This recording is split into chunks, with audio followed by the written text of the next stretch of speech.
Amigos, primero las disculpas por no poder salir en vivo por algunos problemas técnicos, pero no significa que dejemos acá grabado para la reflexión de ustedes.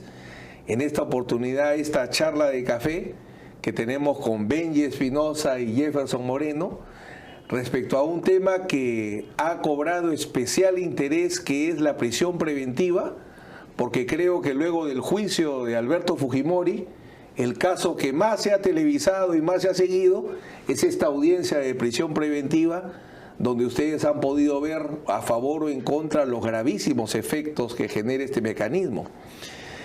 Dicen que para medir la libertad en una sociedad hay dos termómetros, la prisión preventiva y el habeas corpus. Si funciona la prisión preventiva y funciona el habeas corpus, una sociedad puede estar tranquila porque se respeta la libertad. Pero si falla el habeas corpus, 99% de habeas corpus acá son rechazados. Debe ser porque los abogados los ponemos mal. Y si se abusa de la prisión preventiva, entonces la libertad en una sociedad no se respeta. Por eso es que hoy invito a Benji y a Jefferson, dos excelentes exponentes de esta nueva corriente que es la técnica de la litigación oral, ambos brillantes litigantes que tienen el peso de enfrentar día a día la lucha por la libertad del ser humano. El juez Concepción decía, y con esto termino la introducción, que por qué el Tribunal Constitucional en el habeas corpus de Ollantumala le pone tantas exigencias, por qué le exige exigencias y garantías en una audiencia de prisión preventiva. Claro, es que él no sabe qué es el proceso penal. El proceso penal no se ha creado como una llave para abrir la cárcel, sino como un mecanismo de garantía de la libertad donde solo el culpable debe irse a la cárcel. Y excepcionalmente, un hombre que debe presumirse inocente. Por eso es que agradeciéndole a Benji y a Jefferson por su visita al estudio, vamos a comenzar, me parece, por un punto que es central, porque el defender la libertad no significa negar la importancia de las medidas cautelares en el proceso penal y entre ellos la prisión preventiva. Por eso quiero pedirle, Benji, Jefferson, que iniciemos una primera reflexión respecto a cómo nosotros entendemos la importancia, la utilidad de la prisión preventiva, porque nuestros amigos pueden creer que más bien vamos a dar fórmulas para destruir y que nunca haya prisión preventiva en ningún proceso. Y eso evidentemente no es nuestro propósito. Benji. Gracias, doctor. Muchas gracias por la invitación y que con mi amigo Jefferson estemos junto al que consideramos el referente del litigio peruano latinoamericano. Muchas gracias, Benji. A ver, ¿es un instrumento importante? Sí, pero es excepcional. Y justamente es excepcional porque las circunstancias donde debe echarse mano a la prisión preventiva deben ser circunstancias en donde haya un riesgo comprobado de que se va a perturbar el proceso penal. Un riesgo comprobado de que la persona que está siendo procesada vaya a fugar, vaya a eludir la acción de la justicia, o un riesgo comprobado de que vaya a destruir las fuentes de prueba o a perturbar la actividad investigativa. Si no existe eso, no puede echarse mano a la prisión preventiva. ¿Es importante? Por supuesto, pero junto a su importancia está su nota excepcional. Correcto. Jefferson. Doctor, bueno, gracias por la invitación primero. Para mí es un honor regresar a la casa, como decía Benji, con quien nosotros tenemos, y creo que muchos abogados tenemos como referentes para algún día llegar a ser. Gracias. Pero efectivamente, yo creo que Benji tiene razón. O sea, la prisión preventiva, uno, es legal, está reconocida, e incluso creo que la Corte Suprema, en esta casación 626-2013 en Moquegua, al establecer que deben existir dos puntos más de debate sumando la proporcionalidad y la duración, lo que trata de hacer es que no se aplique abusivamente. Pero el efecto que ha tenido en la realidad es otro. Por ejemplo, estos tres presupuestos son muy conocidos, incluso vienen del código anterior, se sabe de su contenido. Respecto al debate de la proporcionalidad y respecto al debate de la duración, que es lo que la Corte Suprema ha sumado en la 626-2013 Moquegua, creo que ahí está el problema. Porque Benji tiene razón, es legal, es necesaria, tiene que aplicarse en ciertos casos, pero analizando proporcionalidad, por ejemplo. Y doctor, yo he tenido casos en los cuales, por ejemplo, en provincia, el requerimiento fiscal viene sin sustento de proporcionalidad. Y cuando en audiencia se exige un sustento de proporcionalidad, Lo que se hace es hablar del concepto de la proporcionalidad y sus 3 subprincipios y no desarrollarlas al caso concreto, por ejemplo. O sea, ningún derecho es absoluto, todo se puede restringir, sí, pero hay que hacerlo a través del procedimiento constitucionalmente válido para eso, ¿no? Y eso tendría que ser el respeto al principio de proporcionalidad. O sea, a partir de ahí, yo totalmente de acuerdo. E incluso he tenido audiencias de prisión en las cuales yo me he allanado, ¿no? Porque, o sea, hay situaciones que no se pueden discutir, son necesarias, pero siempre con el respeto al principio de proporcionalidad. La Corte Suprema dice que el elemento más importante es el peligro procesal, ¿no? Yo creo que debería ser la proporcionalidad de la medida, ¿no? Porque es lo que le da forma constitucional a la restricción de esa libertad. Vamos a ir viendo punto por punto los problemas que encontramos, pero es bueno partir en principio, incluso para criticar el abuso de la prisión preventiva, que es un diagnóstico que todos coincidimos. Es más, es un problema estructural. Desde que empecé a estudiar derecho procesal, decían, tenemos que estudiar derecho procesal para acabar con el gran problema que es el abuso de la prisión preventiva, y que lamentablemente siempre se mantiene. Pero para los procesalistas, entender el proceso cautelar, sus funciones y su importancia es indiscutible. O sea, nosotros no ponemos en discusión el uso de las medidas cautelares, sino el abuso, ¿no? Entonces, eso es muy importante marcarlo. No significa que todos los procesados tienen que estar en libertad y obviamente que no todos los procesados tienen que estar presos. Cada uno de acuerdo al cumplimiento de los requisitos. Y ahí quisiera que arranquemos por una evaluación que hagamos de los problemas que vamos encontrando en cada uno de los presupuestos, ¿no es cierto? Primer presupuesto, la prueba suficiente, llamada de muchas formas, la verosimilitud del derecho en la teoría cautelar.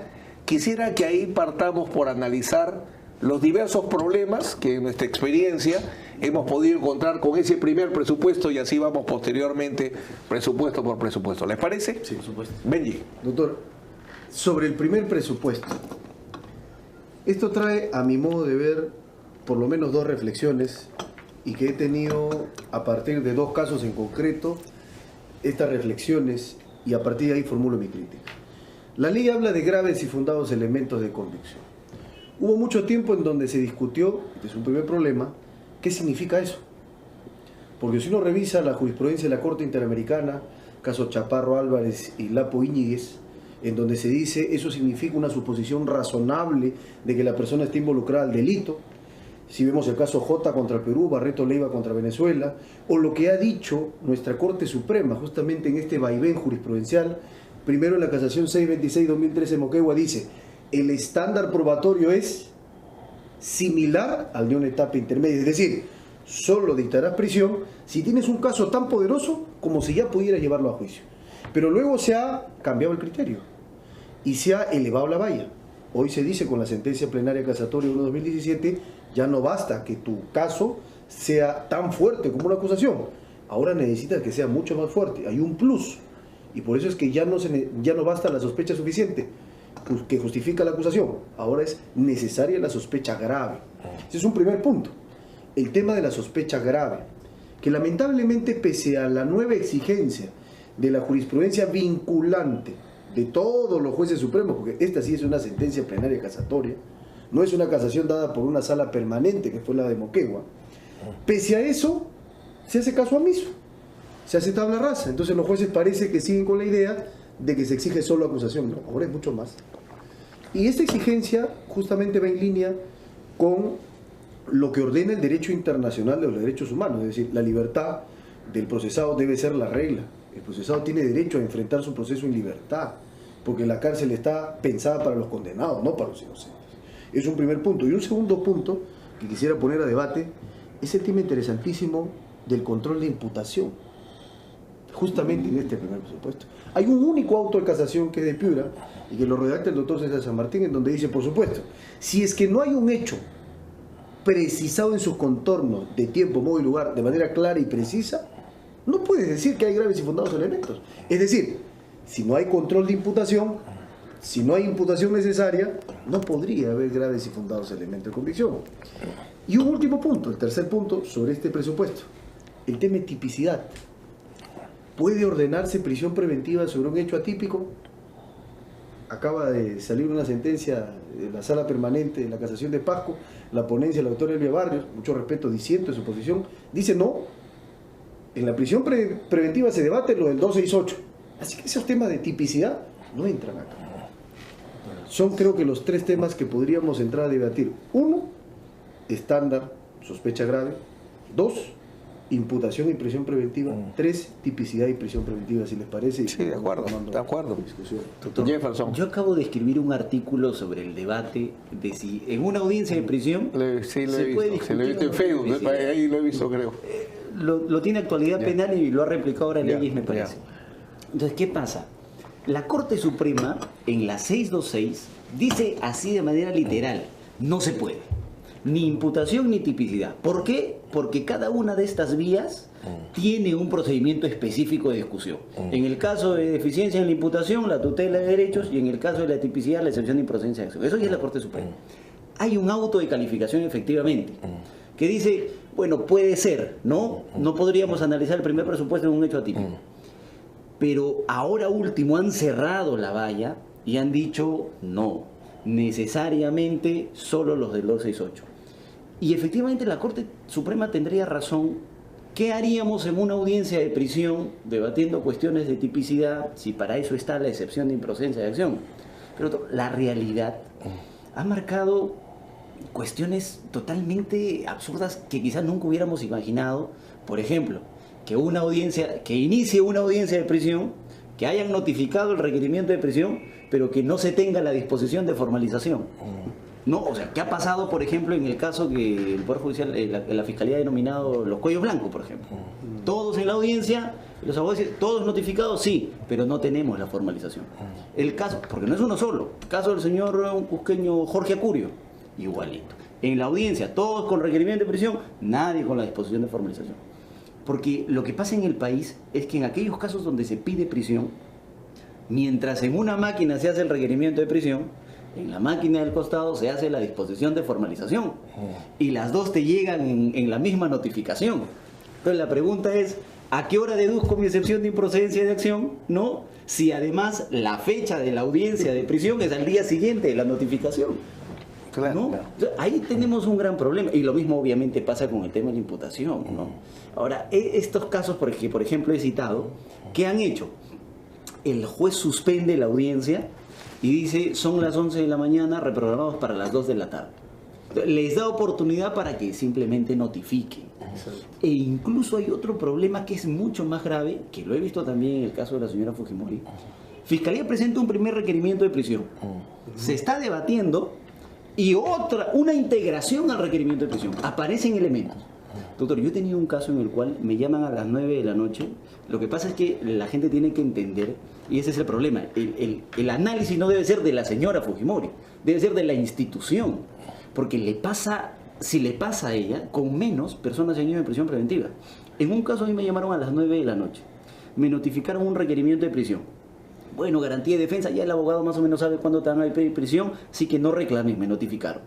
Me llamaron a las 11:30 de la noche a decirme que Fiscalía había presentado una integración a su requerimiento. Habían 500 hojas más en esa integración. Al día siguiente en la audiencia, Fiscalía inicia con una introducción, una oralización general de todos los imputados, pide una pequeña suspensión para tomar agua y cuando regresamos a la sesión, la juez nos da cuenta de un nuevo escrito presentado. Entonces ahí está el problema. Si nos dieran la oportunidad de discutir tipicidad con excepción, lo haríamos. Claro, quizás es, bueno, esto último que han tocado, hay evidentemente una estrategia que busca eliminar o reducir al mínimo el derecho a la defensa, ¿no? Entonces, el investigado no es investigado, es testigo, se le deja intervenir lo mínimo posible en la investigación con la idea de cocinarlo con una formalización, inmediatamente su requerimiento de prisión preventiva, y cuando te enteras del caso en la audiencia de prisión preventiva donde te masacran, ¿no? Bueno, esa es la estrategia, que obviamente es inconstitucional. Pero creo que el problema central está en que, paradójicamente, en el proceso cautelar, penal o de prisión preventiva, nos hemos olvidado que hacemos derecho procesal. Yo creo que por privilegiar los procedimientos y la eficacia, nos hemos olvidado de nuestra esencia. Es como pensamos en que haya mucha luz en el quirófano, que los instrumentos estén muy limpios, pero nos olvidamos que hacemos cirugía. ¿Por qué? Porque lo que ustedes plantean creo que se resuelve con un primer tema. Para poder determinar esos graves indicios o esa sospecha grave, ¿se tiene que hacer o no se tiene que hacer una operación probatoria? Yo creo que el punto número 1 de la discusión es: el primer presupuesto tiene que ser fruto de una operación probatoria. Y al haber desarrollado la Corte Suprema los estándares probatorios, si es un estándar probatorio, un resultado probatorio, o sea, es imposible discutir que es una operación probatoria. ¿Por qué? Porque si es una operación probatoria, lo primero que tiene que haber es objeto y tema de prueba. O sea, es imposible que yo actúe, debate y valore si no arranco por el inicio. O sea, si no hay acción, tipicidad, tipicidad y culpabilidad, igualito acá es el objeto y el tema. Y en el objeto y el tema está el hecho típico, el hecho delictivo que atribuyo. Por eso es imposible, no hay que confundir el efecto del pedido. Obviamente ustedes no invocan la tipicidad para discutir atipicidad y pedir que se extinga la acción penal en la audiencia de prisión preventiva, sino que como es una operación probatoria, el tema probatorio es lo primero que yo tengo que establecer. Si es una imputación de lavado de activos, ¿cómo me describe usted el origen delictivo? No, yo no quiero discutir la tipicidad, olvídese del nombre tipicidad, es tema de prueba. Y ahí entra lo del imputado, porque el tema de prueba implica postular un delito. Exacto. Ahí va el primer tema, ¿no? Ahí creo, y con eso eliminamos, no es que se discuta la imputación necesaria o que discutimos si el hecho es delito o no, sino tema y objeto de prueba. Y ahí cerramos, y nadie en la Corte Suprema ha dicho eso. Siempre en la Corte Suprema ha sido: no, yo no puedo tratar este tema, como si yo estuviera pidiendo la extinción. Señor, yo lo que vengo a pedir en la audiencia de prisión preventiva es que se extinga la acción penal. No, eso no estamos pidiendo. Lo que estamos discutiendo: ¿hay o no hay prueba suficiente? ¿Hemos alcanzado o no el estándar de prueba de sospecha grave? Y eso arranca por el tema. Por tanto, es totalmente vigente, y lo que yo recomendaría, no utilizaría la palabra tipicidad para no asustarlo, sino diría: señor, arranquemos por el tema de prueba. ¿Cuál es? Y ahí superamos ese problema, creo. Ahora, lo otro que es importante, si estamos hablando de una operación probatoria, ¿cuándo el fiscal debe postular las pruebas? Ni siquiera hablamos de actos de investigación ahí. Porque como es una operación probatoria, ¿qué dijo Concepción? Para discutir los temas evitar los temas de legalidad en el caso de Fuerza Popular, él dice: hay que diferenciar actos de investigación de actos de prueba. Los actos de prueba son en el juicio. Entonces esas reglas de legalidad de prueba trasladada es para los actos probatorios. Y por tanto la legalidad se hará en el juicio. Primero, craso error, porque los actos de investigación también tienen garantías, pero lo más interesante nuevamente es una operación probatoria. Y es la operación probatoria, miren, yo digo, más compleja incluso que la sentencia condenatoria. Porque la sentencia condenatoria para la operación probatoria tienes todo. En cambio, en la audiencia de prisión preventiva no, porque no sabes si es al inicio, no sabes si es a la mitad del proceso. Por tanto, es una operación probatoria más compleja y que incluso debe tener casi las mismas garantías, completamente distinto a lo que ha leído, ¿no? Entonces, yo me gustaría, por ejemplo, agregar otro tema a lo que ustedes dicen para conversar este tema que da para más. Este primer tema es esto del control de legalidad, ¿no? Ahí hubo cuestiones. Yo creo que lo de tipicidad de imputación lo solucionamos con tema de prueba. Pero luego el juez Concepción nos ha dicho ahora: señor, estos son actos de investigación, no son actos probatorios, todo lo que usted reclama en el juicio. Pero acá me deja a mí que yo sin ley hago lo que quiero, ¿no? Entonces, ¿qué opinan sobre este tema de controlar la legalidad que nos ha negado el juez Concepción?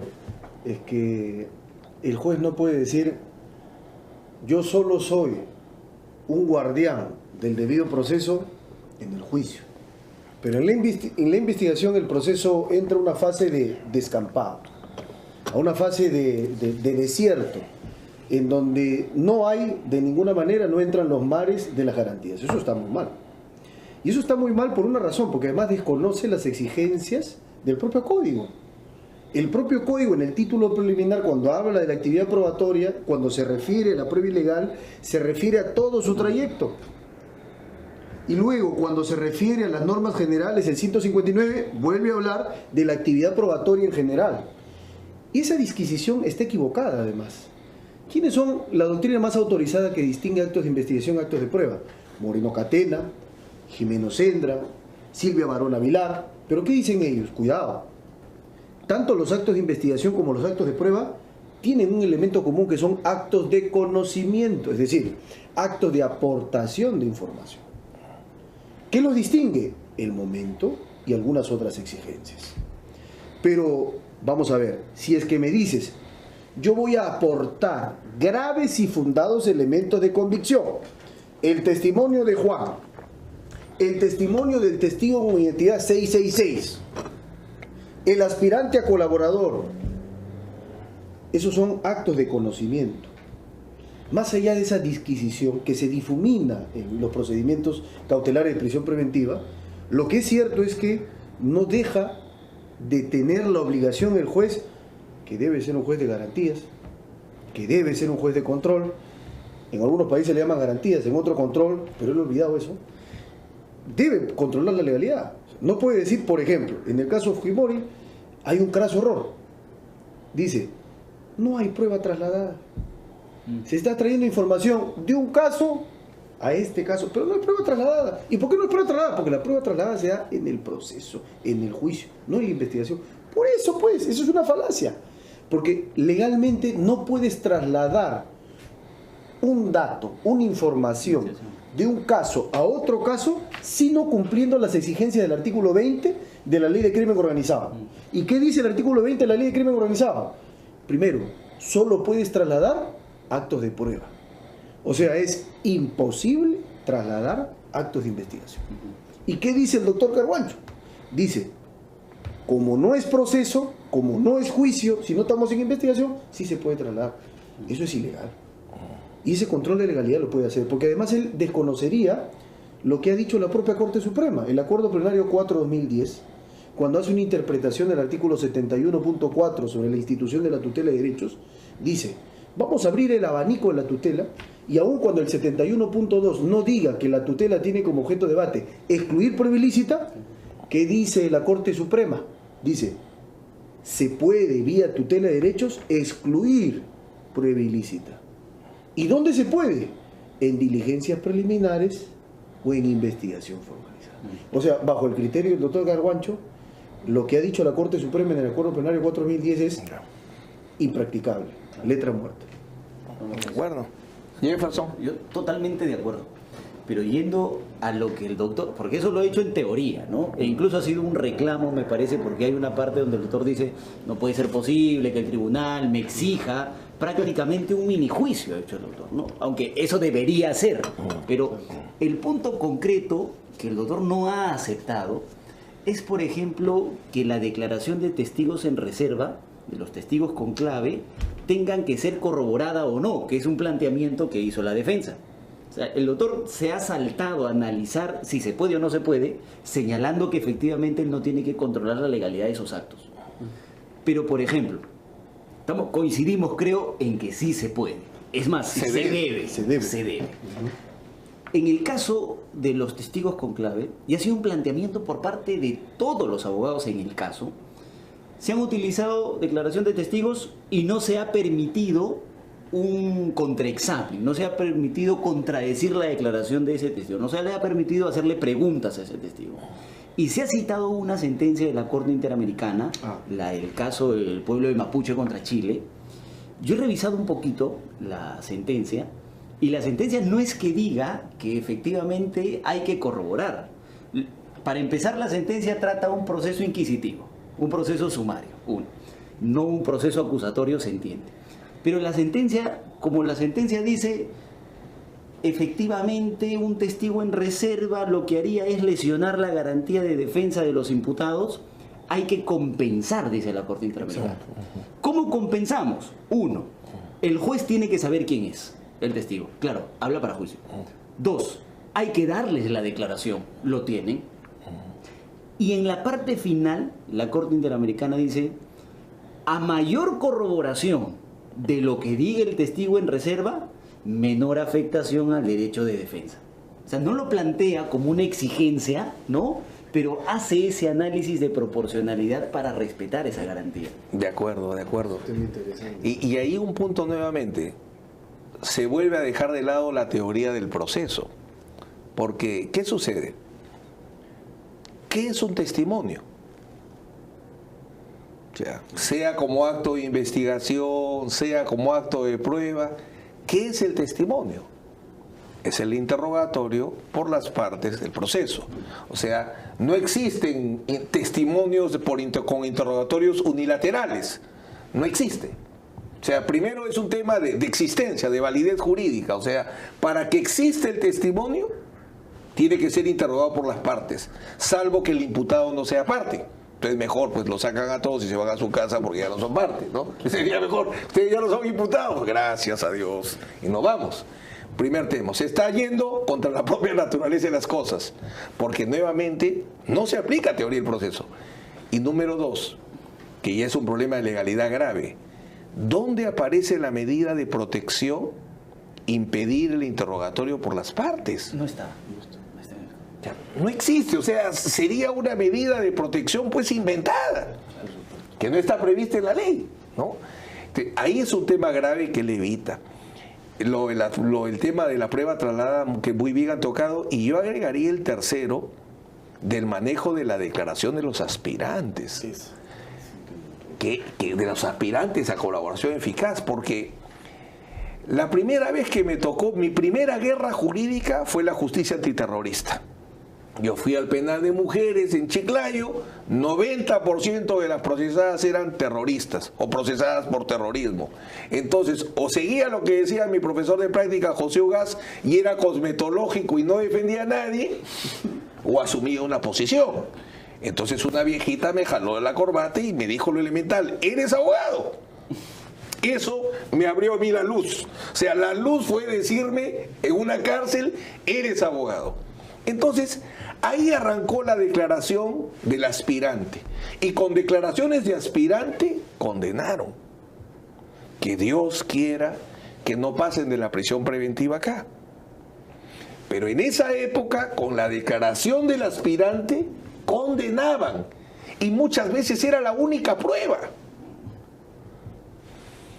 Se dieron cuenta de tanta injusticia y lo dejaron de lado años. Nunca más volvieron a utilizarla. Cuando arranque el nuevo código y vienen los megacasos, vuelve la práctica de utilizar la declaración del aspirante, pero miren cómo ha variado. El primero la usaban así: enviaban la declaración del aspirante completa con clave. Que así era en el tema de la justicia antiterrorista. Toda la declaración te la enviaban con su clave. Primera versión. Segunda versión te la enviaban testada en las partes que supuestamente no te interesaban. Entonces encontrabas, solo leías 4 párrafos. Segundo intento. Tercer intento, que ya para mí es el definitivo, es que ahora con un reglamento que sacó nuestra querida Marisol Pérez Tello, ahora, ¿qué hace? Lo que no dice la ley. Por eso ahora hay que cuidarse mucho del reglamento. Dice: ¿cómo se utilizará la declaración del aspirante? El fiscal hace un resumen y ese resumen te lo envía. Entonces la pregunta es muy elemental. ¿Cuál es la fuente de prueba? ¿Es una persona o es una cosa? Si es una fuente de prueba personal, tiene que ser un testimonio. Y si es un testimonio, no me puedes traer un documento. Y menos ni siquiera un documento original, porque es un documento que hace el fiscal. Entonces, si aplicamos teoría de la prueba a estos problemas de prueba trasladada, del tema que señalaste de los testigos sospechosos o los testigos protegidos, perdón, o a los aspirantes, encontramos una solución. Por eso el colofón de todo es acordarnos que es una operación probatoria, que tiene sus reglas, sus instituciones, y que hay que mantenerlas, porque si no ya no es proceso. Exacto. ¿No? Justo sobre eso, doctor, qué buen tema, y creo que es el tema del momento. el fenómeno de la prueba sospechosa. Yo he leído un trabajo que me parece que es hoy el más serio, de un joven jurista español, que es Juan Carlos Ortiz, se llama Los delatores en el proceso penal. Y justamente analiza estas lógicas de qué beneficio tiene, qué compensación, qué interés persigue aquel que declara contra otro. Y lo primero que hay que decir es que, cuidado, no es el Papa Juan Pablo II declarando. Es alguien que se supone ha participado en un delito. Por eso es que es muy equivocado. Y si es que no lo hace de manera deliberada, porque se equivoca, lo hace con muy mala fe procesal, el fiscal, en el caso Fujimori, habla de testigos con identidad reservada. Y uno escucha en las audiencias, cuando se refieren al contenido del testimonio, que hablan de que hace parte del hecho criminal imputado. ¿Cómo es posible hablar de testigo de una persona que está involucrada al hecho? Si el primer requisito por antonomasia para ser testigo es ser ajeno al hecho. El testigo es aquel ajeno al hecho que percibe el hecho a través de alguno de sus sentidos. Entonces tú no puedes ser testigo si eres parte del hecho, primero.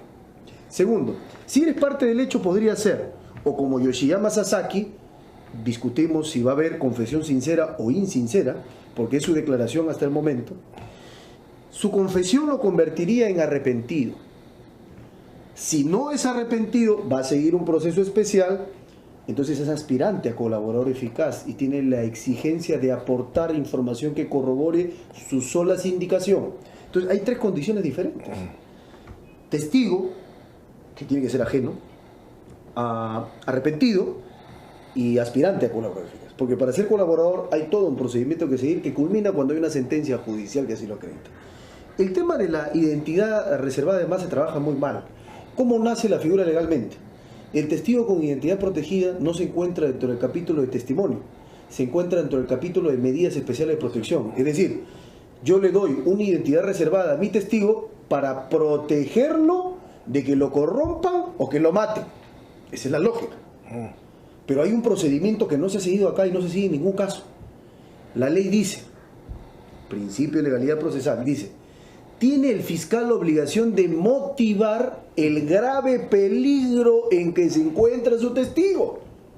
Segundo punto, tiene la obligación el fiscal de comunicar cómo lo ha declarado como testigo protegido. Nada de eso es hecho en este caso. Y tercer punto, la defensa tiene el derecho a reexaminar las bases de consideración de reserva de identidad del testigo. ¿Algo de eso se ha hecho? No. Y no se ha hecho por una razón. Porque como se está integrando elementos de convicción y se está desnaturalizando la audiencia de prisión preventiva, nada de eso se puede hacer, por un lado. Y por otro lado, el tema de corroboración. El 158.2 del Estatuto Procesal Penal nos establece una valla bastante alta, justamente en la lógica de que vamos a partir por principio de prueba sospechosa. Entonces dice, no puedes imponer medida coercitiva con el solo dicho de un arrepentido, de un testigo anónimo, de un aspirante a colaborador. Tiene que corroborarse. Creo que la gran pregunta hoy es, ¿qué estándar de corroboración se exige?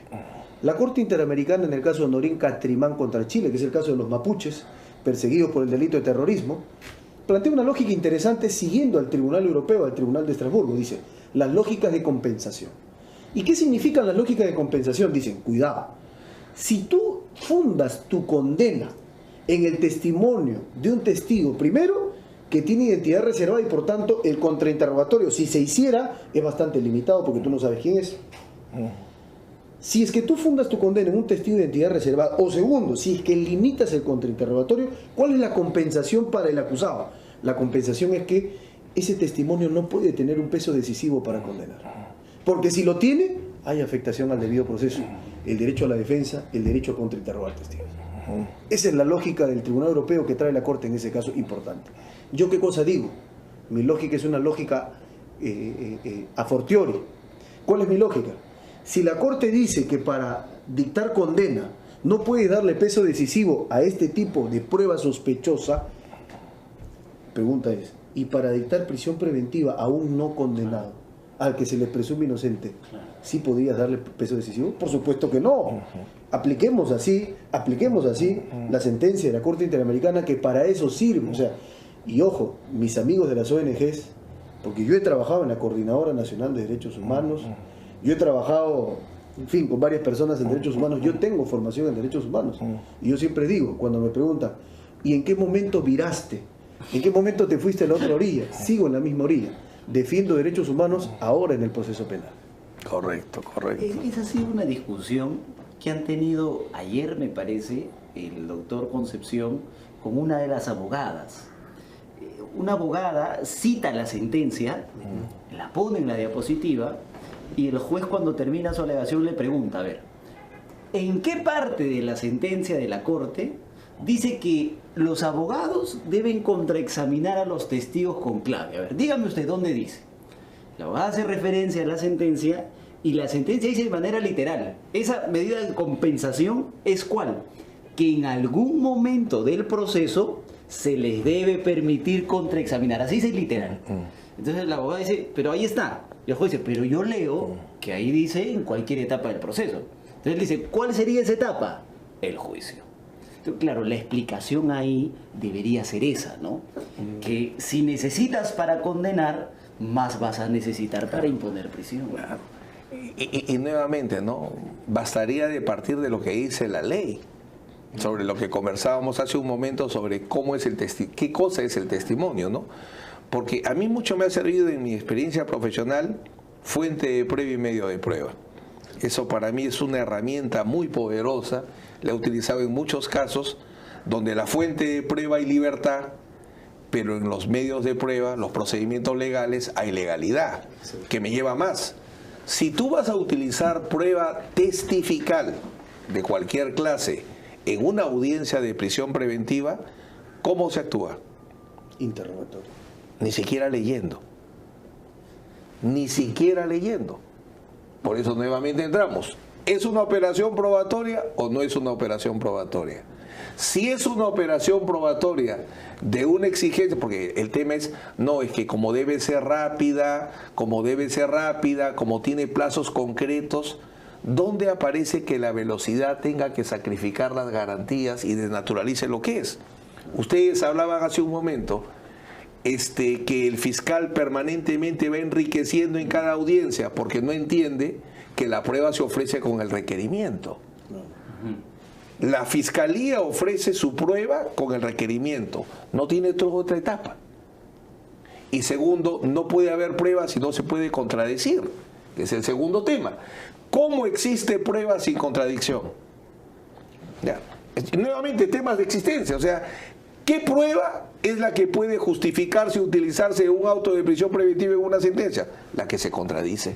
No hay otra forma. O sea, si quieres utilizar peritajes, si quieres llevar testigos, y si no quieres llevarlos, no pidas prisión, pues no, por eso no es obligatorio. Si entiendes tú, no, yo no quiero que conozcan a mi testigo todavía, excelente. ¿Dónde viene la compensación? No pidas prisión, pues. Si tu testigo, tú consideras que quieres tenerlo escondido, excelente. Tú lo puedes tener debajo de 1000 llaves, pero tu costo es proceso sin prisión. Exacto. Pero si tú quieres ir a una prisión preventiva, tienes que cometerte las exigencias. Y en el tema que ustedes plantean de la valoración, porque claro, la corroboración es un tema de valoración probatoria, ahí un tema que es central es la discusión con qué se corrobora, me parece. Porque creo que van a intentar, y me temo que en juicios y sentencias, que se corrobore entre diversos testigos colaboradores eficaces.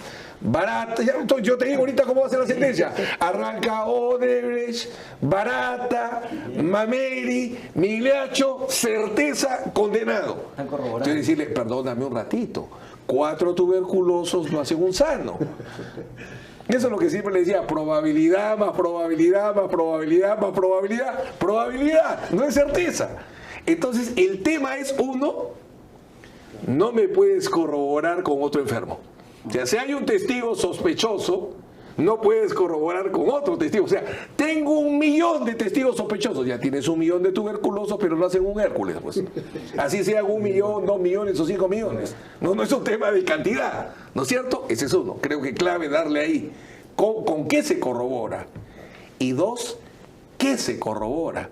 Porque dicen, no, yo voy a corroborar lo periférico. Todos coinciden que era de noche. los hechos nucleares. Ah, claro. Los hechos nucleares. Coinciden que mataste. En eso tienen que coincidir, en los hechos nucleares, ¿no? Entonces me parece que lo que usted dice muy bien, pero creo que ahí hay que centrar, y ese va a ser el gran debate en los juicios que evidentemente vamos a ir, es ¿con qué se corrobora? Que tiene que ser con prueba sana, como yo digo, no con prueba enferma, sino con prueba sana. Y segundo, ¿qué se corrobora? Y nos dicen, no, corrobora lo periférico. Mi tocayo César Martín, corrobora lo periférico. No corrobores lo periférico, corrobora lo nuclear. No que Nadine vive en esa casa, sino que Nadine recibió dinero sucio y sabía que era dinero sucio. Esto es lo que tú tienes que corroborar. Porque los indicios, que también funcionan, son para probar el tema de prueba.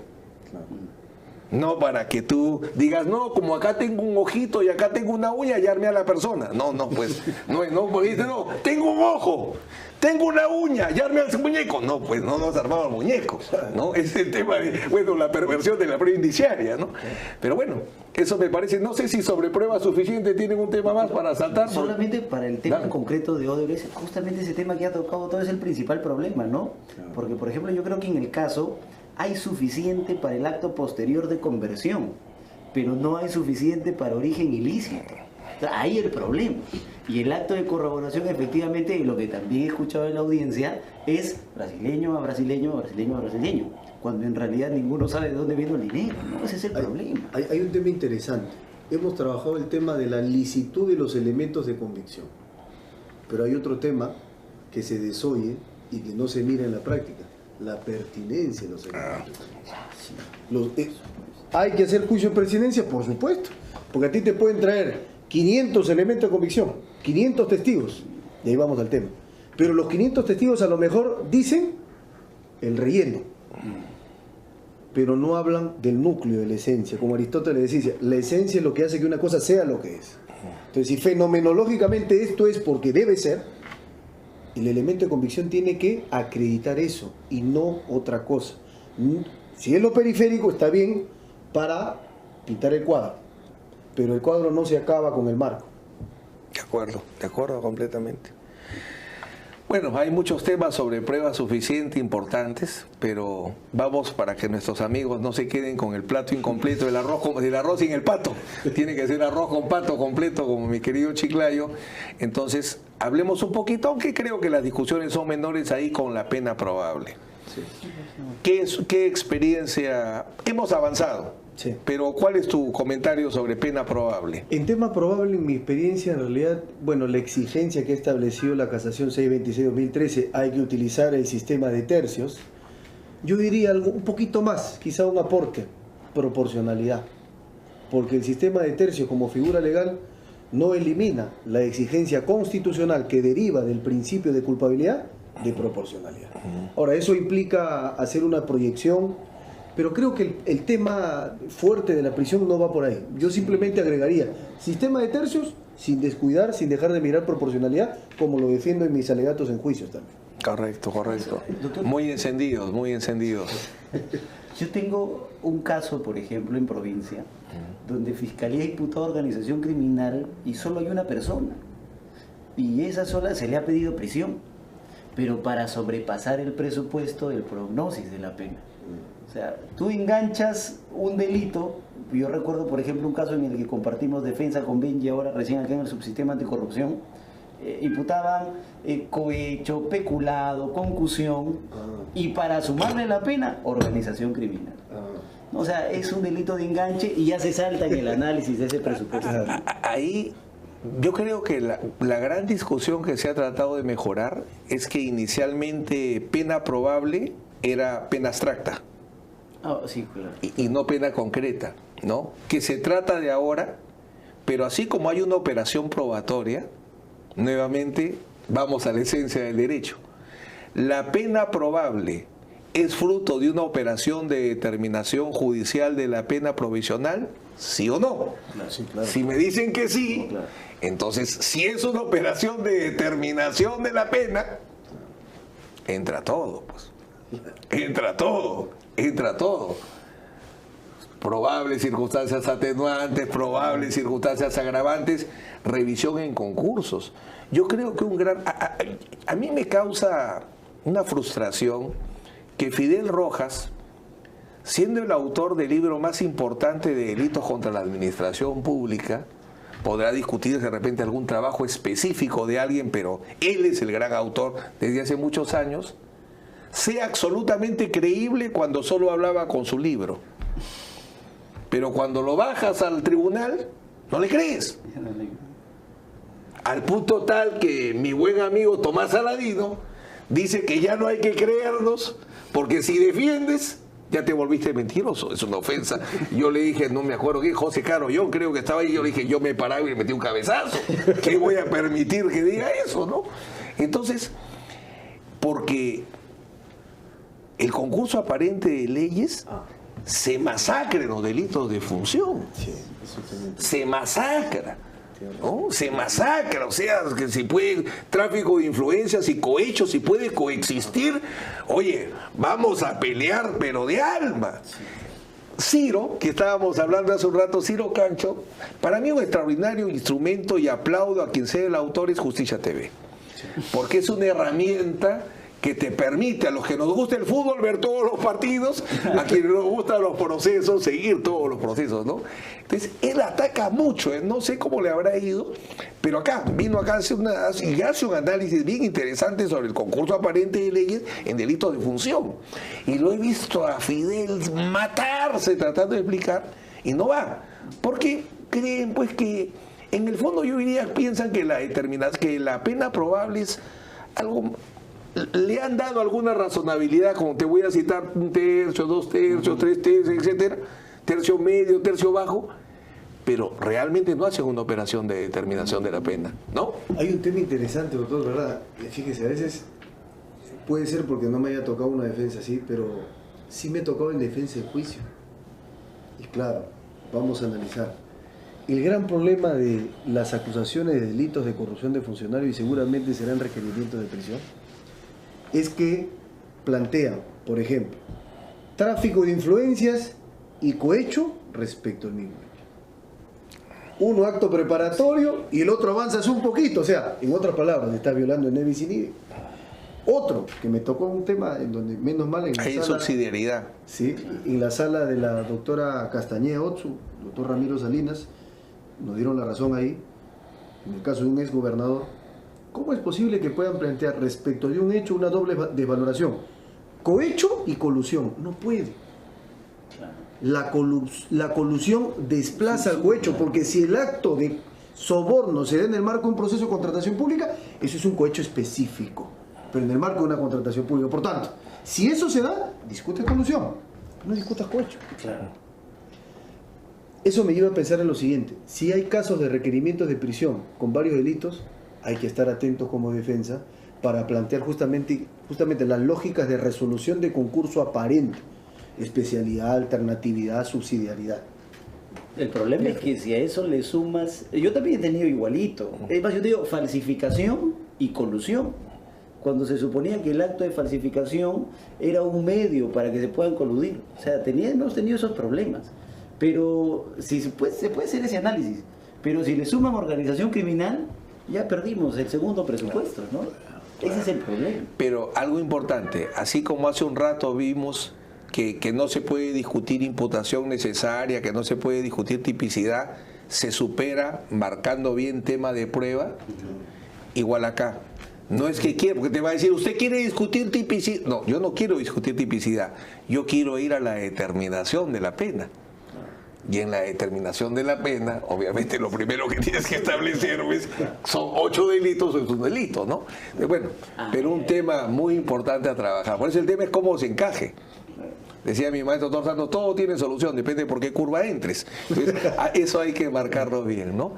Bueno, y el peligro procesal, que sí es un tema central. Benji, ¿algunas reflexiones sobre el peligro procesal? Es el más importante, maestro. Cuando Calamandrei hizo este trabajo magnífico de introducción a las providencias cautelares, que es la base, creo yo, de todos los trabajos venideros de medidas de coerción. Y él trabaja, por un lado, el fumus bonis juris, por otro lado, el periculum in mora. ¿Es el peligro procesal el requisito más importante? Lo han dicho todos.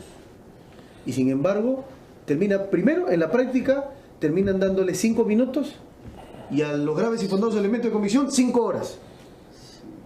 No es excepción en este caso, ¿no? No sé cuántos días le han dedicado a los graves y fundados elementos y en un día terminaron el tema del peligro procesal. Primero, o sea, fíjense el tiempo que le dedican, porque el tiempo significa trato y el trato significa el valor que tú le das a ese elemento. Es el más importante sin duda y es el al que menor tiempo de discusión le da.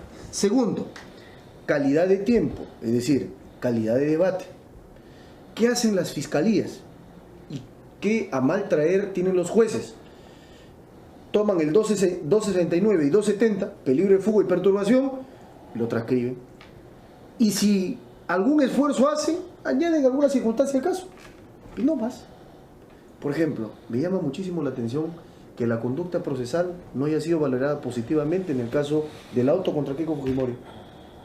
Si ella no está obligada a ir a la audiencia de esa casación, la primera, la 1-2007 de Guabra, y el propio código, el 271, no está obligada. Si no va, será representada por su abogado. Si la ley no obliga a Keiko Fujimori a ir a la audiencia y ella va, no una, no dos, va a todas las audiencias, ¿eso no significa nada?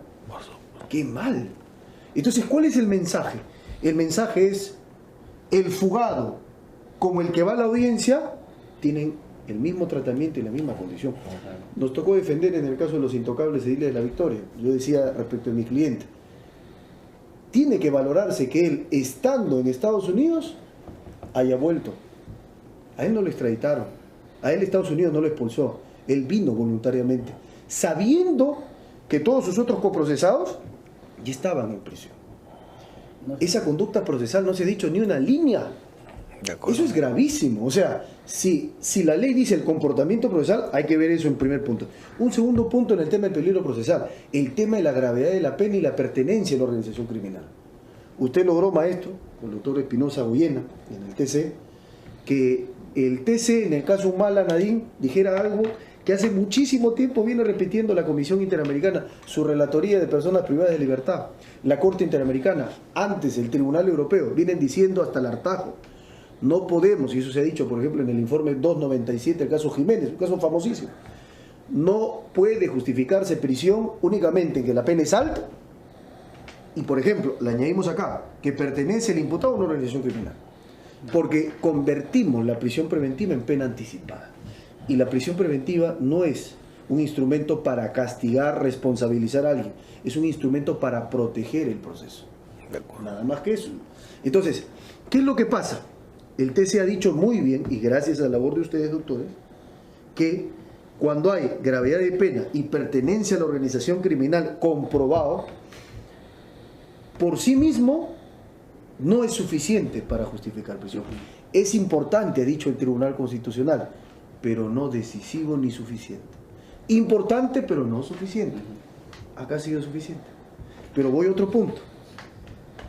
¿Debe o no debe probarse el peligro procesal? Por supuesto. El peligro procesal no solo debe ser invocado. El peligro de fuga no solo debe ser alegado. La perturbación no solo debe ser alegada. Tienen que ser acreditadas. ¿Y a qué nivel? Entonces ahí tenemos que hacer un razonamiento, una interpretación sistemática. La ley, cuando habla de la comparecencia con restricciones, dice que se impondrá cuando el juez advierta que se puede evitar razonablemente los peligros de fuga y perturbación. La ley respecto de la detención preliminar dice que se impondrá cuando haya cierta posibilidad de fuga y perturbación. Y la ley dice que se impondrá la prisión preventiva cuando haya peligro de fuga o perturbación. Ahí no dice un estándar. Entonces, si uno analiza sistemáticamente, a ver, para detención preliminar la ley me pide cierta posibilidad de fuga o perturbación de actividad investigativa. Para comparecencia con restricciones, una no solo posibilidad de fuga y perturbación, sino una evitación razonable, que es un poco más. Para la prisión preventiva, tal cual, si fuera una escalera de 3 escalones, tiene que pedirme más. Entonces ya no basta la cierta posibilidad, ya no basta la posibilidad razonable, ahora se exige probabilidad. De hecho, tomo lo que tú dijiste, Jefferson, el tema de proporcionalidad. El artículo 253, que es la norma general de restricción de derechos, intervención indicial y demás, habla de que solo se limitará un derecho cuando fuera absolutamente indispensable. ¿Eso qué significa? Significa que hay que probar el peligro de fuga, probar la perturbación a nivel de probabilidad. Entonces, en efecto, hay un mini juicio de prueba del peligro de fuga y el peligro de perturbación. Un segundo tema que encuentro es, ¿pueden coexistir? Sí pueden coexistir, pero caso por caso. Si la lógica del fiscal es Jefferson Moreno investigado por el delito X, hay evidencia de que va a fugar, pero al mismo tiempo dice Jefferson Moreno, hay evidencia de que él por sí ante sí va a hacer cambiar el testimonio a Juan que lo ha incriminado inicialmente, eso es una lógica contradictoria.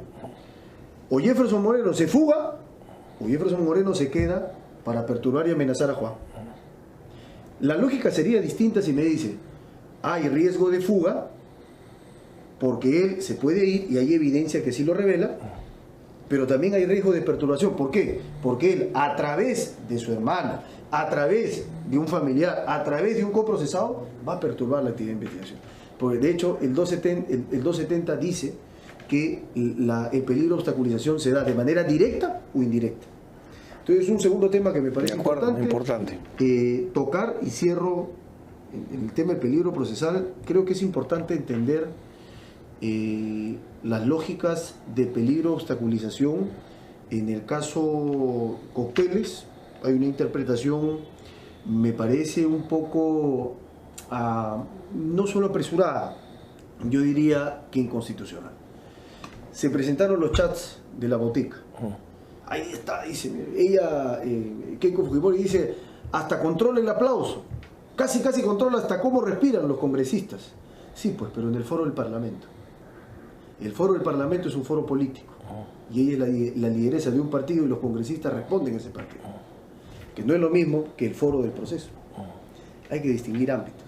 Entonces, cuando se hace una conclusión de que si puede controlar hasta la respiración, entonces puede controlar toda la información que ellos hagan, que no es tan así, o sea, esa deducción no es tan fácil. Como tampoco es tan fácil decir que como las personas pertenecen a su partido, necesariamente van a estar subordinadas a declarar conforme ella diga.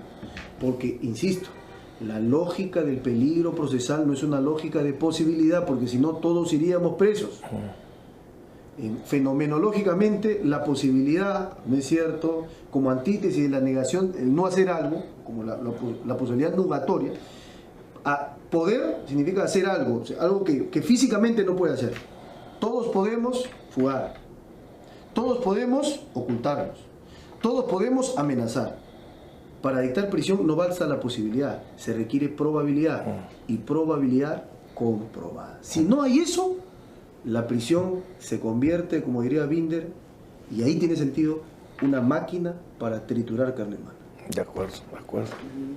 Yo creo, no muy de acuerdo, porque, es más, yo creo que lo más fuerte que tiene esta resolución es el peligro procesal.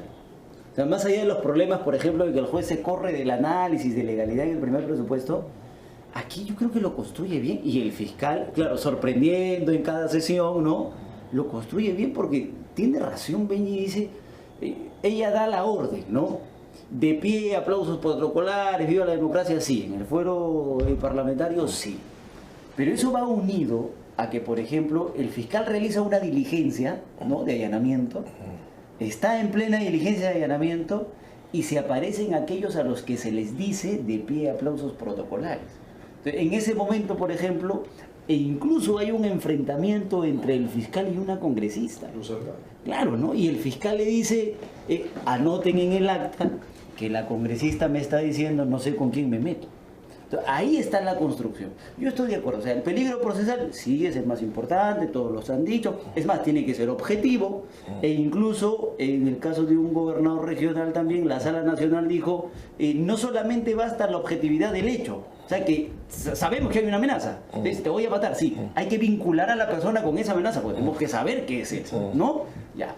Pero, independientemente de ese tema, y hablando del caso en concreto, yo creo que está bien construido.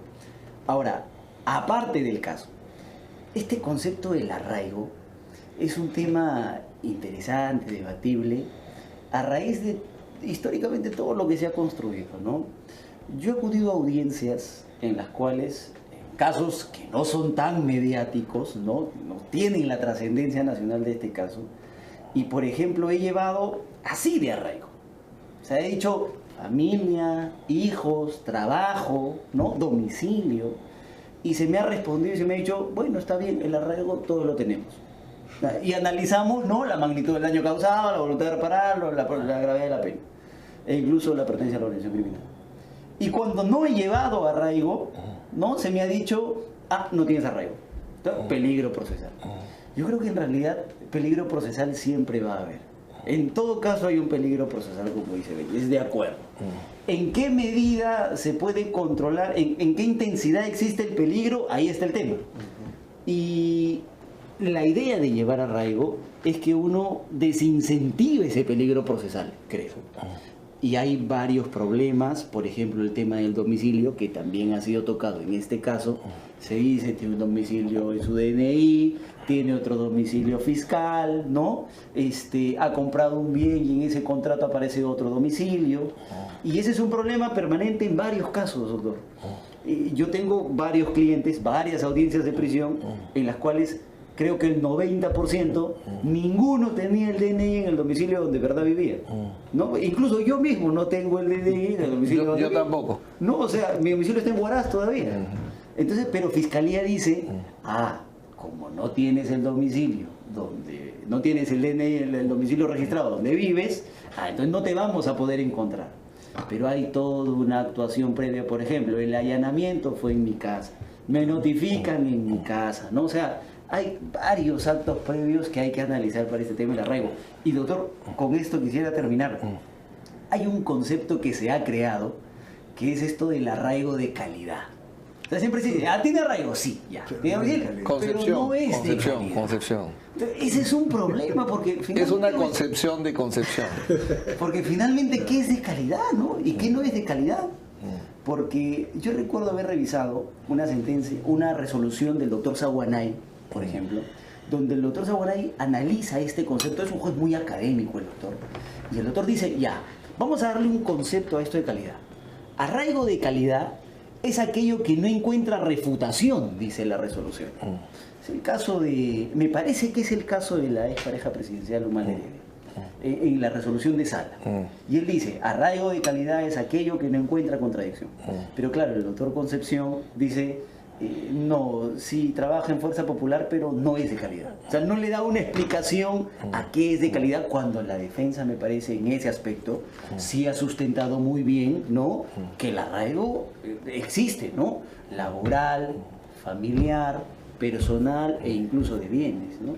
Es un concepto que todavía no queda claro y que aún tiene para debate, ¿no? Y ustedes marcan bien y la fórmula creo que sigue siendo la misma. Yo diría, por un tema de importancia, es indispensable destacar, como bien han señalado, cuál es el verdadero fundamento, el único fundamento de la prisión preventiva, que no es ni la prueba suficiente ni la pena probable, porque la presunción de inocencia los paraliza. El único fundamento es el peligro procesal. Creo que el legislador cometió un error por el orden. Cuando recién se saca el Código del 91, que tuvo sus poquitos artículos vigentes, ¿no? En algo que solo en el Perú puede pasar, ¿no?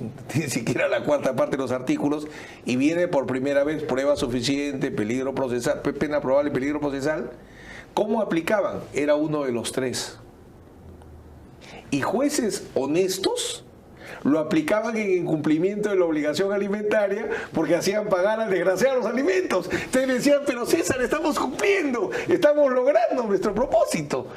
Entonces, bueno, sí, está muy bien que logre su propósito, le digo, está muy bien la utilidad, pero realmente el presupuesto, la justificación de meter a la cárcel a un inocente, solo puede ser el peligro procesal, no hay otra. Entonces, yo es lo primero que debatiría, porque donde hay peligro procesal, se debilita la presunción de inocencia o la congela si tú quieres, y recién entras a discutir prueba suficiente y pena probable, porque si no hay peligro procesal, ni lo toques. Ese hombre es inocente. No, que yo le impútale lo que quieras, pero lo tienes que tratar como inocente, que es la principal consecuencia de la presunción de inocencia. Entonces, uno, ubicarlo.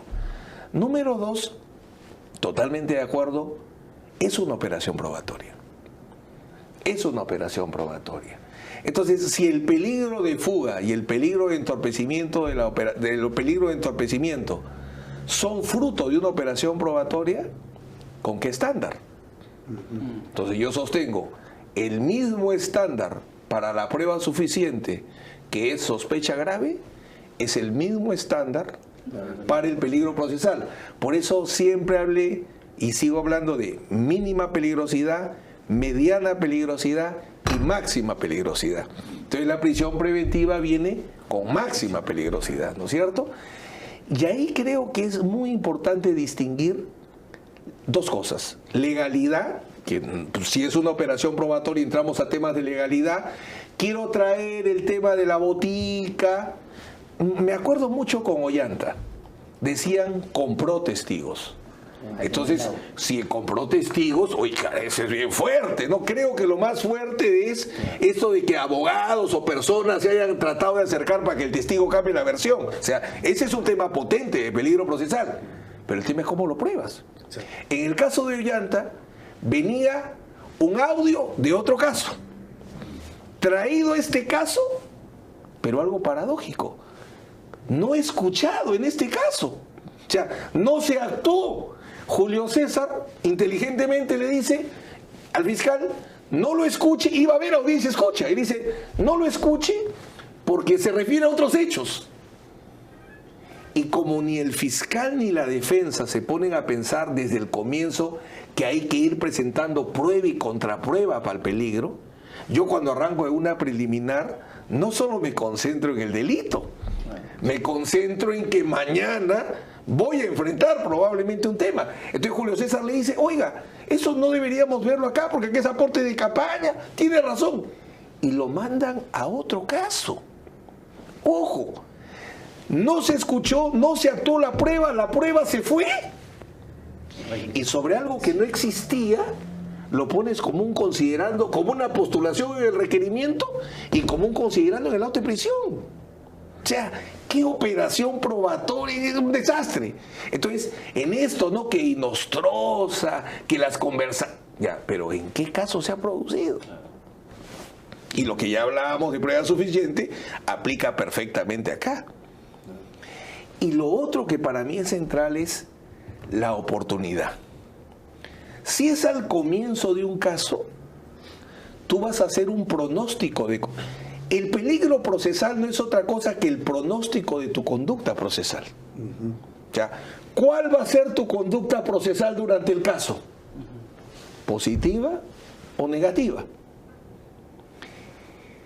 Y cuando hay actuados de investigación, algo que comentaste hace un momento, el comportamiento procesal es el elemento central, por encima de todos los demás.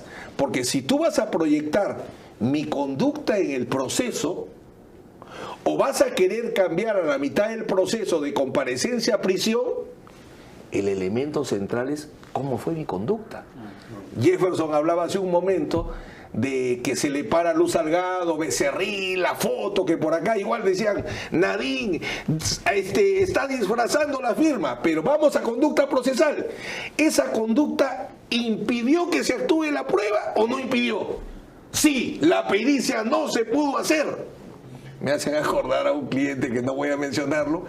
Yo le preguntaba al policía, ¿y por qué le está haciendo como 800 muestras? Es que, doctor, él está tratando de disfrazar mi firma y yo le estoy cansando que me haga 40 páginas. Pero era válido, era su método. Entonces, pero finalmente la pericia grafológica se hizo. El allanamiento se llevó a cabo. Si el fiscal hubiera dicho, porque me está tomando foto, ya no puedo continuar, esto no se puede desarrollar, me están cerrando la puerta con llave. Vaya con Dios. Por eso es que la conducta es central, o sea, no hay que ver el objetivo.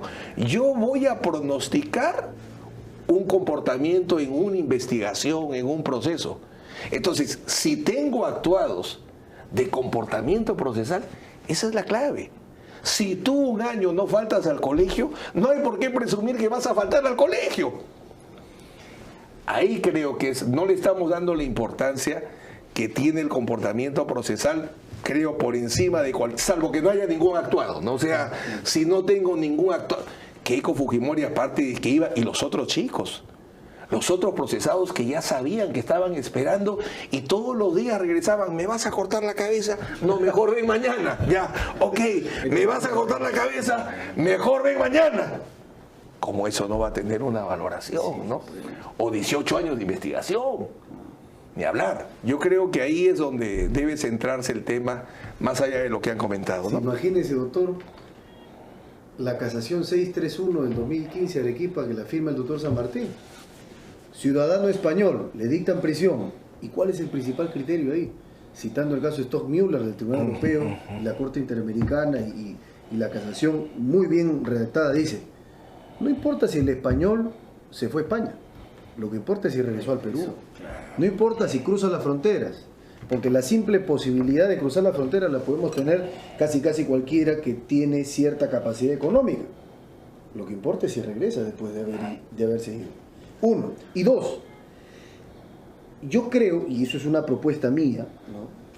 Yo creo que se puede plantear una suerte de principio de culpabilidad en el peligro de obstaculización. Me explico mejor. La culpabilidad encierra dentro de una de sus manifestaciones el principio del hecho propio, responsabilidad personal o individual. Es decir, que nadie debe ser perseguido por conducta de terceros. Si eso lo aplicamos al proceso penal, eso significaría que Keiko Fujimori no tendría por qué responder por conducta de terceros.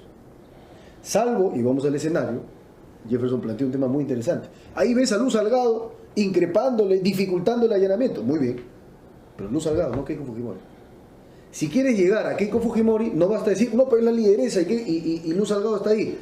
Entonces entramos en una lógica de prueba indiciaria.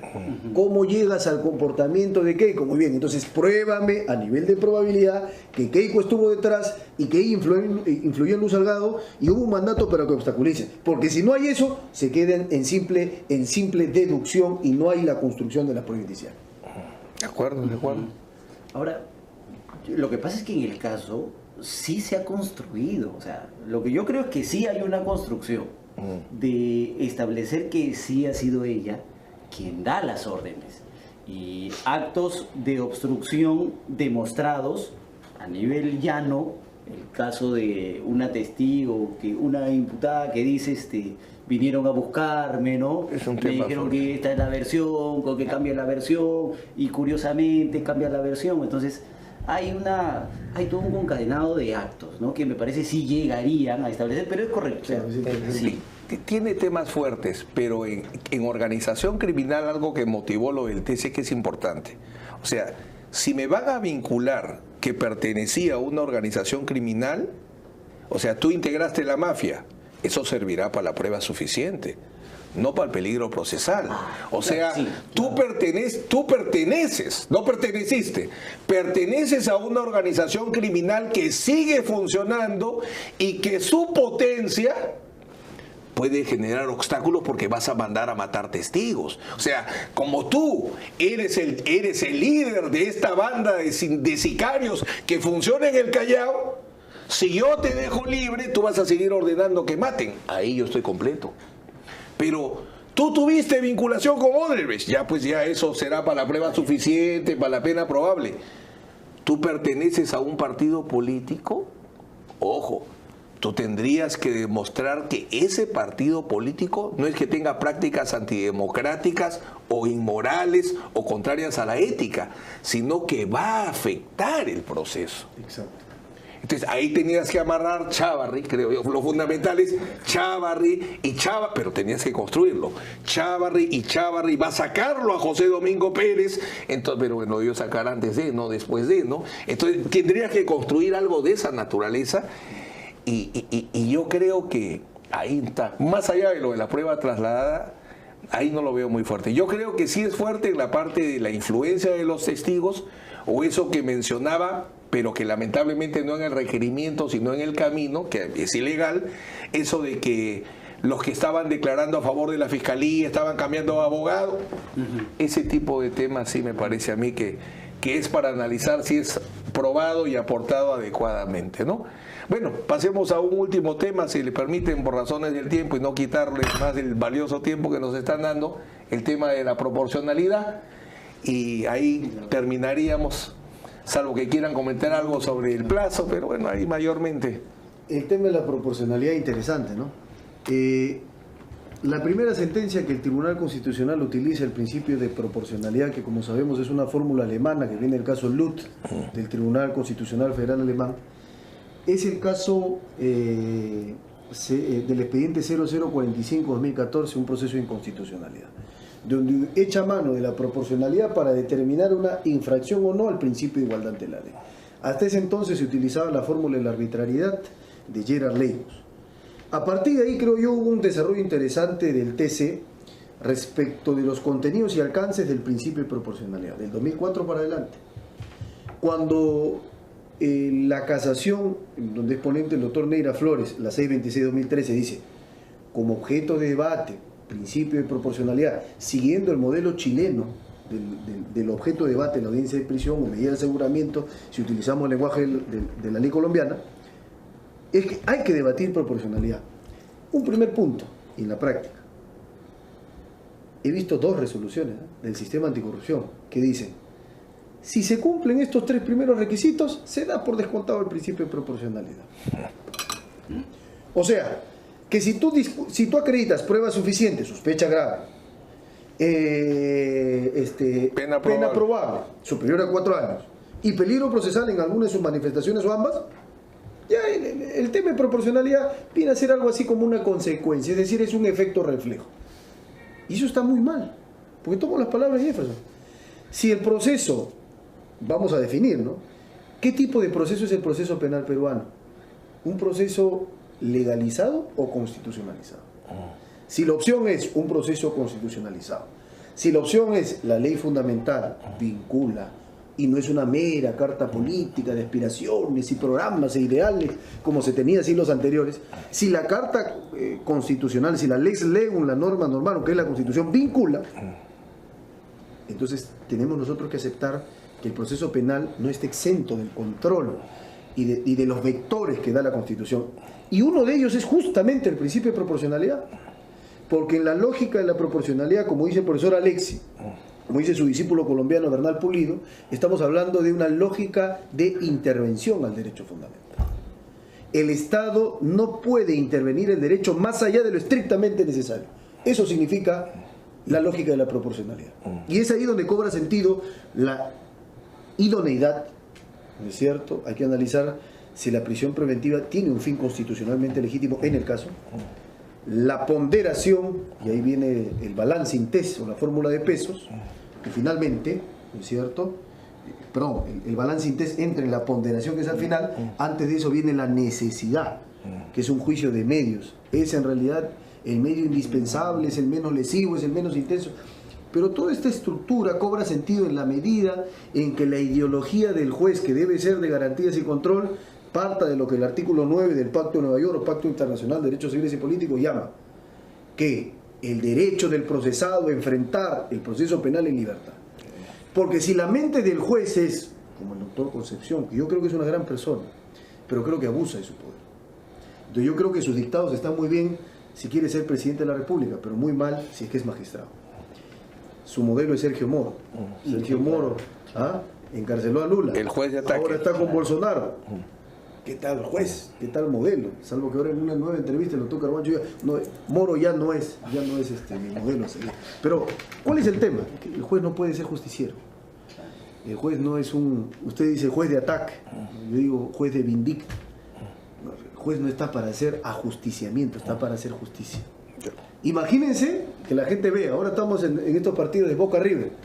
Qué terrible sería ver que el árbitro del clásico, de la final de la Copa, tenga el color blanco y rojo, con la franja roja. No, y la pared de pecho ya en el gol. Y la pared o que patee el penal él en lugar del equipo de River. O sea, sería terrible. Lo mismo pasa con el juez. El juez tiene una camiseta neutral. Ni para uno ni para otro. Se supone que debe tener debe asegurar que el piso sea parejo, que el suelo esté parejo. Y eso solo lo garantiza en la medida en que, por ejemplo, en la ponderación no se haga esa fórmula ritual, abstracta, estereotipada, de decir, a ver, libertad y su sacrificio y su aflicción, o la persecución eficaz en esta lógica roxiniana de eficiencia sí, pero con garantías. No, pero es que yo siempre digo, no es solo la libertad en este plato, a la libertad.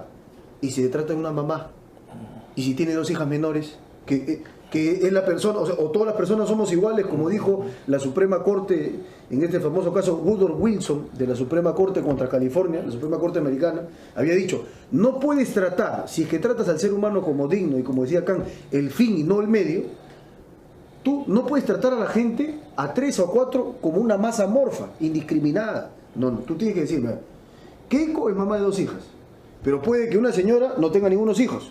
Entonces, el plato de Keiko tiene que tener más peso para acá, porque estamos hablando del derecho de los niños, interés superior de los niños. Igual el caso de Nadine. 2, no es lo mismo una persona que teniendo pasaporte se va y vuelve después de un año, que una persona que teniendo pasaporte se va y regresa al día siguiente de que se entera que tiene orden de prisión o que tiene una detención prohibida. ¿No? Entonces, hay que valorar el caso por caso. Eso es lo que significa ponderar. O sea, esa es cuando Alexis ideó este tema del balancing test, de la fórmula del peso, a eso se refiere. ¿Qué razones tienes para encarcelarme? ¿Qué razones tengo para estar libre? No es una fórmula sencilla. Y los jueces no le dan a veces ni 2 ni 3 líneas. De acuerdo, de acuerdo. Yo tengo muy malas experiencias con ese análisis de la proporcionalidad, porque como le digo, doctor, más de un caso, y en el mismo distrito judicial, tenía como 5 prisiones así seguidas en el mismo distrito, ante la misma juez, me venía el requerimiento de prisión sin sustento de proporcionalidad. O sea, no había ni una letra. Y yo le decía, señora juez, pero solo se puede debatir en audiencia lo que se ha presentado por escrito. Y si el fiscal no ha presentado por escrito proporcionalidad, declara lo improcedente, que se vaya, lo corrija, y si quiere, lo vuelve a pedir una vez que analice la prisión. En algunas se aceptaba, en otras se rechazaba. En otros casos, yo recuerdo, por ejemplo, uno último ahora en el subsistema anticorrupción, yo hice una apelación, no estuve en la audiencia de prisión, pero interpuse la apelación, solo apelé por 2 presupuestos, el primero, probabilidad y proporcionalidad. Y en el caso de la proporcionalidad, porque de manera literal, doctor, se había copiado un artículo publicado en internet para sustentar la proporcionalidad en el caso en concreto. Y era un caso de crimen organizado. O sea, se había copiado tal cual. Llevé el artículo, lo analicé en la audiencia, se verificó con la resolución y era lo mismo. Y efectivamente ese es un problema. Siempre se encuentra, si uno haría una tesis sobre la motivación del principio de proporcionalidad y sus 3 subprincipios, va a encontrar que en su gran mayoría creo que es definición. Se dice, por ejemplo, la prisión preventiva es idónea porque alcanza los fines del proceso. Es decir, que el señor no se fugue y no obstaculice, nada más. Es necesaria porque no existen otras medidas. No se analizan esas otras, pero se dice, no existen otras medidas. Y es proporcional porque haciendo una ponderación, ¿no? El proceso debe seguir su cauce como la persona presa, ¿no? El subsistema nacional, yo creo, es uno de los mejores lugares para litigar, ¿no? Exige preparación. Los magistrados, normalmente, todos, dan una excelente respuesta a las cuestiones que se plantean, pero claro, el doctor Concepción pareciese una isla, ¿no? Y yo he tenido un par de sesiones ahí donde el razonamiento, la respuesta ha sido igual. Es proporcional porque es idónea, hay una finalidad necesaria, no hay otras, y proporcionalidad igual. Si se estudiase, graves defectos de motivación, ¿no? Gravísimos. Es que quizás en el tema, no quizás, definitivamente en el fondo es tu visión del proceso, ¿no? La ideología con la cual tú llegas a tu convicción.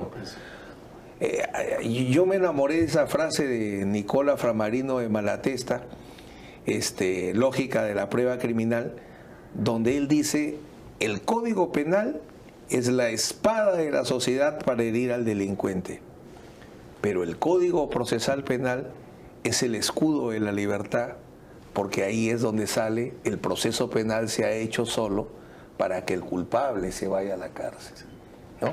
Entonces, a partir de ahí, si esa es la visión del proceso, porque miren, yo en eso yo digo, un sistema probatorio solo puede funcionar en una sociedad que tenga culto por la verdad. Si a la sociedad no le interesa la verdad, la prueba nunca va a funcionar. Entonces, si la sociedad no tiene culto por la libertad, si la sociedad no tiene culto por las garantías fundamentales, creo que es igual. O sea, yo lo creo culpable y como lo creo culpable, voy a inventar una argumentación para justificar mi creencia. Igual, este caso se tiene que ir a la cárcel. Es más, nosotros sabemos que si en el periódico sale que es un monstruo que ha violado a la niñita, ya no hay que ir a la audiencia de prisión. Ya no, dime, ¿dónde firmo? ¿Dónde firmo? Entonces creo que el tema central, ese tema es, nosotros realmente creemos que el proceso es la constitucionalización. ¿Qué es el proceso? Para mí, un conjunto de garantías. Nada más, ese es el proceso. Entonces, si es así, ojo, cuando la proporcionalidad no estaba expresamente en la ley, largas batallas teníamos que dar para que se incorpore como requisito. Por eso un artículo muy antiguo que tengo por ahí donde eran los requisitos legales y constitucionales de la prisión preventiva, ¿no? Que por ahí Binder lo lleva, o Bovino, perdón, creo ahí saca algunos temas. Entonces, ¿qué pasa? Hoy no solo es constitucional la proporcionalidad, sino que los principios generales de las medidas de coerción marcan pues que indispensablemente se tiene que establecer, primero postular. En el requerimiento de prisión preventiva yo tengo que postular por qué no es proporcional. Y tan es así que si no lo postula el fiscal, el juez cierra la boca. Yo tengo que postular por qué la comparecencia no sirve o por qué la comparecencia tiene que ser cambiada para poder contraargumentar. ¿No es cierto? Ahí es un tema central que hay que definir, porque totalmente de acuerdo. O sea, si no es proporcional, de nada valen los 3 requisitos legales. Así haya prueba suficiente, pena probable y peligro procesal, si no se logra demostrar que la comparecencia con restricciones no es suficiente, en épocas más pacíficas era normal que haya procesos por homicidio con comparecencia. Era homicidio, asesinato, ¿no? En cambio, en estas épocas pues ideológicas, mediatizadas, la proporcionalidad efectivamente es un adorno. Yo creo que el tema es, ¿por qué no se argumenta para nada? Es un adorno. Ese es el presupuesto más maltratado de todos. Más maltratado de todos porque no creemos en ese presupuesto. E incluso hay una audiencia en la que estuvimos, en la que el fiscal dio una proporcionalidad para todos. O sea, fue una proporcionalidad para los global. ¿no? Pero yo la misma pastilla para todos los pacientes, ¿no? Exacto. Tiene toda la razón. Y Asensio Mellado, por ejemplo, dice: yo no le tengo a nada, le tengo más miedo que a un juez haciendo justicia. Entonces yo me preocupaba en el análisis de la frase, pero tiene razón, ¿no? El juez Concepción es el paladín de la justicia. Y independientemente de la proporcionalidad, independientemente del análisis de legalidad en el primer presupuesto... Pero ¿no? con una precisión, la creencia de justicia. La creencia de justicia, ¿no? Pero es que ahí viene el problema, pues, ¿no? El juez que quiere hacer justicia valora prueba ilícita, ¿no? El juez que quiere hacer justicia se salta el presupuesto, no analiza la proporcionalidad como se debe, ¿no? Y ahí viene un tema, y si me permiten esta reflexión. El juez no debe pensar en que por meter preso a Keiko o a Alan García voy a ser famoso y seguramente una promoción de la Facultad de Derecho en la universidad tendrá mi nombre. Yo debería tener la tranquilidad en una democracia, porque creo que somos una república, eso es lo que dice la Constitución. Debería tener la tranquilidad como Carneluti, de que es el juez que en tiempos de borrascos y turbulencias es ese juez el que va a permitir que duerma tranquilo. O sea, va a ser el centinela de mi libertad. Porque si el juez no es centinela en libertad, debe recibir cualquier nombre, verdugo, pero no juez. Carneluti dice que un buen juez nunca puede dormir bien, porque tan finito, tan imperfecto es el ser humano, que cómo puede producir algo tan perfecto como debe ser la justicia, ¿no? Pero yo termino con un tema que yo aprendí acá. Yo recuerdo que usted nos enseñaba y nos decía: si tú quieres ser un buen abogado, litigante, defensor, tienes que defender como si defendieses a tu propio padre. Y yo logré entenderlo cuando efectivamente pasó en la vida real, ¿no? Yo he ejercido defensa de mi padre en un caso concreto. Y uno siente la preocupación del proceso penal en carne propia.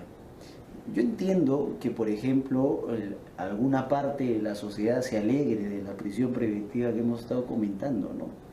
Pero lo que no se entiende es que así como se le trata a esa persona, se le puede tratar a cualquier ciudadano, lo que decía Ben. O sea, nosotros tenemos que tener seguridad de que el sistema va a actuar de tal o cual manera, y se entiende respetando la proporcionalidad, analizando la legalidad, ¿no? Ese es un punto que no se entiende, creo. Se celebra, ¿no? Pero no se entiende que, tranquilo, también te puede pasar. En la casa del jabonero, finalmente, yo no cometo delitos, tranquilo, que también hay delitos culposos, ¿no? No es que le quiera hacer una comparación de los delitos culposos con este, pero en cualquier caso. Yo defendí a una joven, por ejemplo, hija de un exalcalde, que regresaba de Asia para Lima. La señora se cruza, la atropella, le dieron prisión preventiva, por ejemplo, ¿no? O sea, en cualquier momento, a cualquier persona. Y lo que queremos es el sistema de garantías que nos proteja, ¿no? Esa es la idea. Debería ser escudo protector. O sea, yo pienso, ¿no? Imagino, y ese es un tema, la otra vez un diario X sacaba ahí una estadística, ¿no? El 68% de los peruanos cree que deben ordenarle la prisión preventiva a Keiko Fujimori. Increíble, ¿no? Entonces yo ponía un ejemplo en mi Facebook, decía, entonces hay que preguntarle a la gente entonces sobre qué cimiento se va a construir un edificio de 20 pisos. Y lo siguiente es preguntarle a la gente qué tipo de insumos se necesita para un puente que va a tener de extensión 10 kilómetros. No, porque si la gente es tan sabia, porque por algo se supone, por algo están las profesiones, por algo la ciencia, por algo la experiencia.